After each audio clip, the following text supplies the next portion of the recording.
Como funciona o fascismo, a política do nós e eles? Dezembro 2018. Edição em português, por Jason Stanley. Autor, Bruno Alexander, tradutor. Introdução.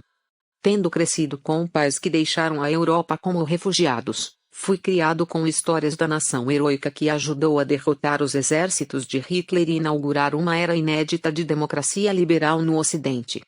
Já próximo do final da vida, gravemente doente com mal de Parkinson, meu pai insistiu em visitar as praias da Normandia. Apoiado nos ombros da esposa, minha madrasta, ele realizou o antigo sonho de caminhar onde tantos jovens americanos valentes perderam a vida na guerra contra o fascismo. No entanto, embora minha família comemorasse e honrasse esse legado americano, meus pais também sabiam que o heroísmo americano e as ideias americanas de liberdade nunca foram uma coisa só. Antes da Segunda Guerra Mundial, Charles Lindbergh era o exemplo do heroísmo americano, com seus voos ousados, incluindo o primeiro voo solo a cruzar o Atlântico, e a celebração da nova tecnologia. Lindbergh apostou sua fama e a posição de herói num papel de destaque no movimento America First, Estados Unidos em primeiro lugar, que se opunha à entrada dos Estados Unidos na guerra contra a Alemanha nazista. Em 1939, num ensaio intitulado Aviation, Geographie and Race, Aviação, Geografia e Raça, publicado no periódico mais americano que existia, o Reader's Digest, Lindbergh defendia para os Estados Unidos algo parecido com o nazismo. Chegou a hora de deixarmos de lado nossas contendas e construirmos nossos baluartes brancos mais uma vez. Essa aliança com raças de fora não significam nada além de morte para nós. Agora é a nossa vez de proteger nossa herança dos mongóis, persas e mouros, antes que sejamos engolidos por um mar estrangeiro sem limites. 1.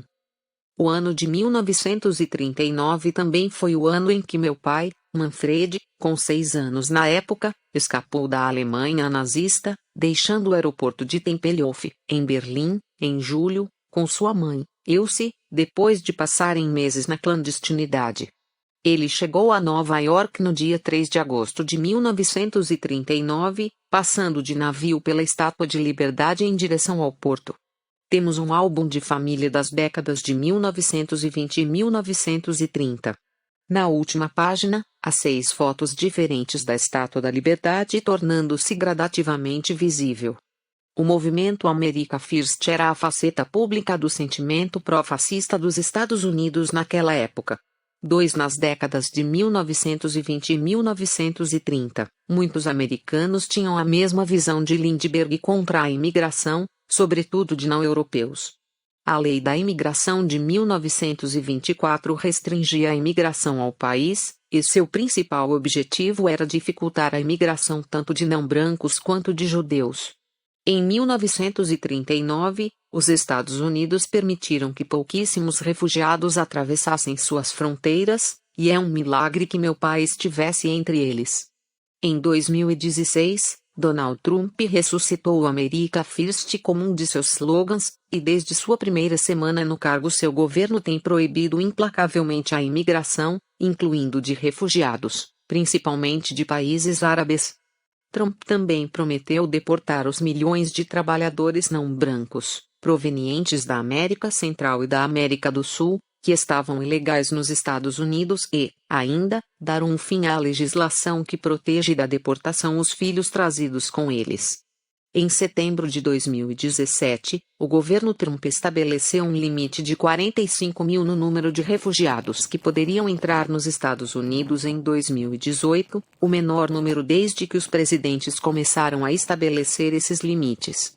Se Trump lembrou Lindbergh especificamente com o America First, o resto de sua campanha também ansiava por um ponto vago na história, Make America Great Again, fazer dos Estados um grande país novamente.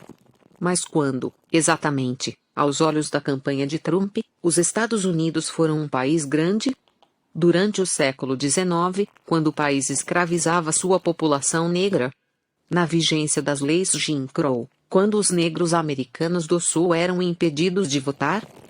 Uma dica sobre a década que mais chamou atenção para a campanha de Trump surgiu numa entrevista da Hollywood Report, em 18 de novembro de 2018, com Steve Bannon, o principal estrategista do então presidente eleito, em que ele observa que a era que está por chegar será tão emocionante quanto a década de 1930.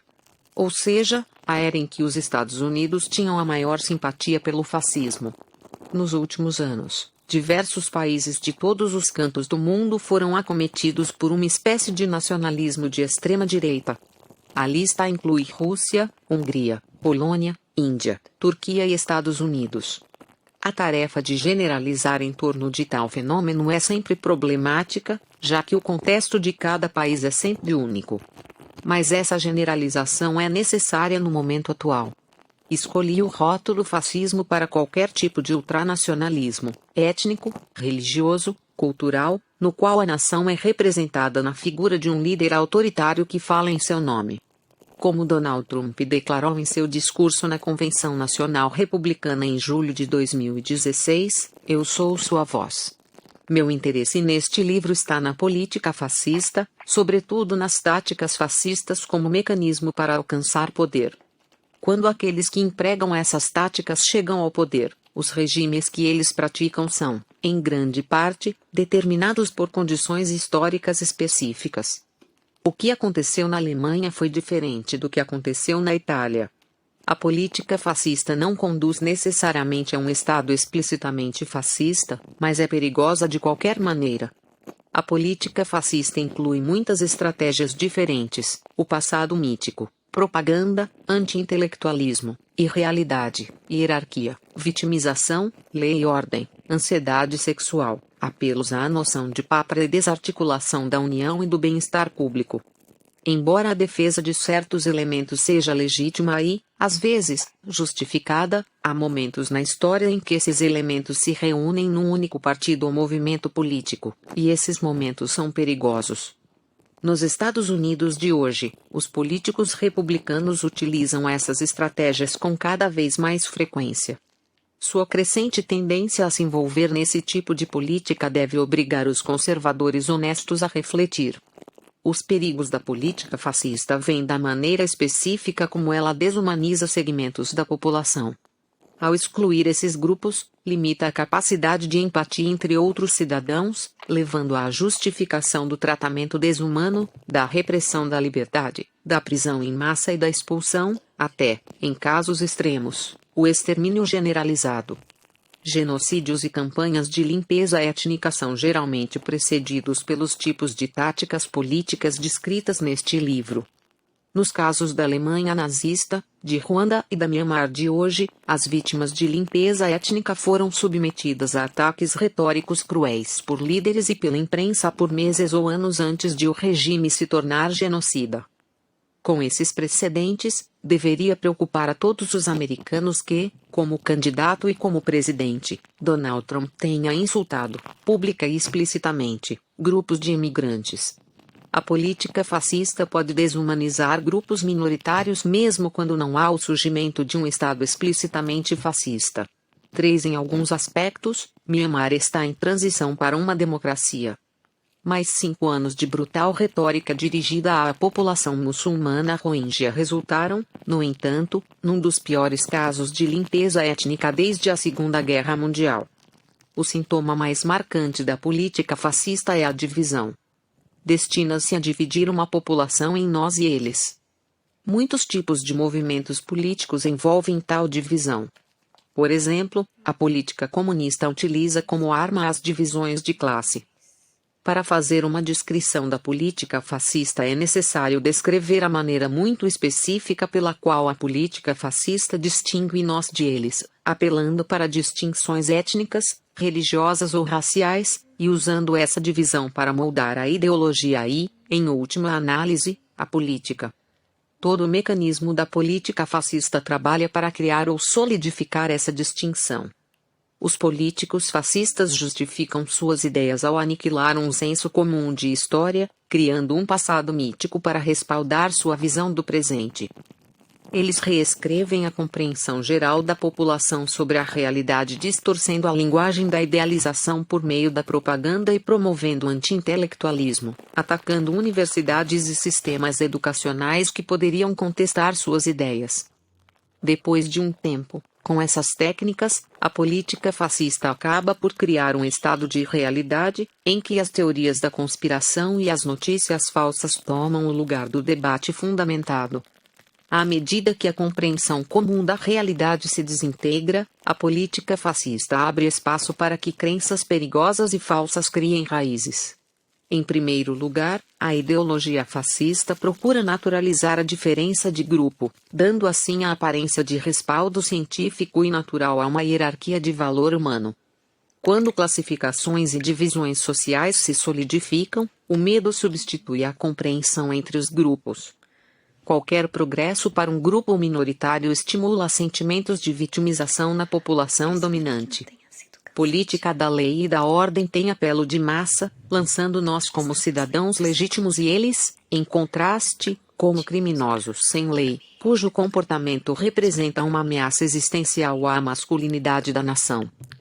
A ansiedade sexual também é algo típico da política fascista, pois a hierarquia patriarcal é ameaçada pela crescente igualdade de gênero. À medida que o medo em relação a eles cresce, nós passamos a representar tudo o que é virtuoso.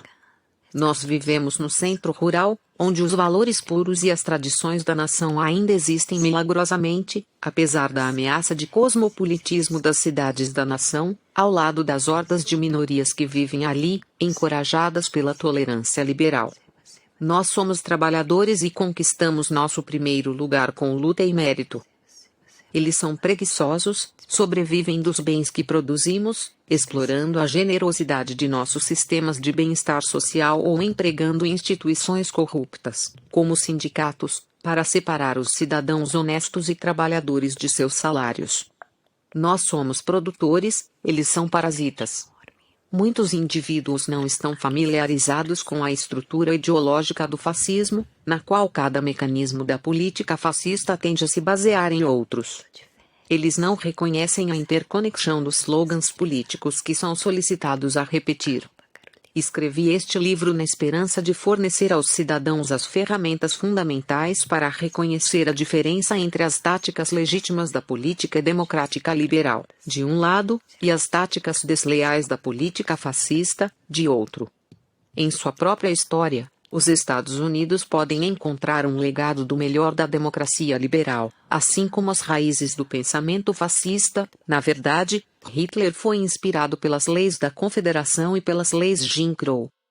Após os horrores da Segunda Guerra Mundial, que obrigou multidões de refugiados a fugir de regimes fascistas, a Declaração Universal dos Direitos Humanos, de 1948, afirmou a dignidade de cada ser humano. A redação e a adoção do documento foram lideradas pela ex-primeira-dama Eleanor Roosevelt. Depois da guerra, representava os ideais dos Estados Unidos tanto quanto os das novas Nações Unidas. Foi uma declaração ousada, uma iteração e expansão poderosa da compreensão democrática liberal sobre a individualidade de modo a abarcar literalmente toda a comunidade mundial. Ela vinculava todas as nações e culturas a um compromisso comum de valorizar a igualdade de todas as pessoas, e isso estava de acordo com as aspirações de milhões num mundo destruído, enfrentando a devastação do colonialismo, genocídio, racismo, guerra global e, sim, fascismo. Depois da guerra, o artigo 14 foi particularmente pungente, afirmando solenemente o direito de todas as pessoas a pedir asilo político. Embora a declaração tentasse impedir a repetição do sofrimento vivido durante a Segunda Guerra Mundial, reconhecia que certas categorias de pessoas poderiam, mais uma vez, ter de fugir dos países sob cuja bandeira viviam. O fascismo hoje pode não ter exatamente a mesma aparência que tinha na década de 1930, mas os refugiados estão novamente na estrada em todos os lugares. Em diversos países, seu drama reforça a propaganda fascista de que a nação está sitiada, de que os estrangeiros são uma ameaça e um perigo dentro e fora de suas fronteiras. O sofrimento de estranhos pode cristalizar a estrutura do fascismo. mas pode também desencadear empatia se outra lente for colocada no lugar. É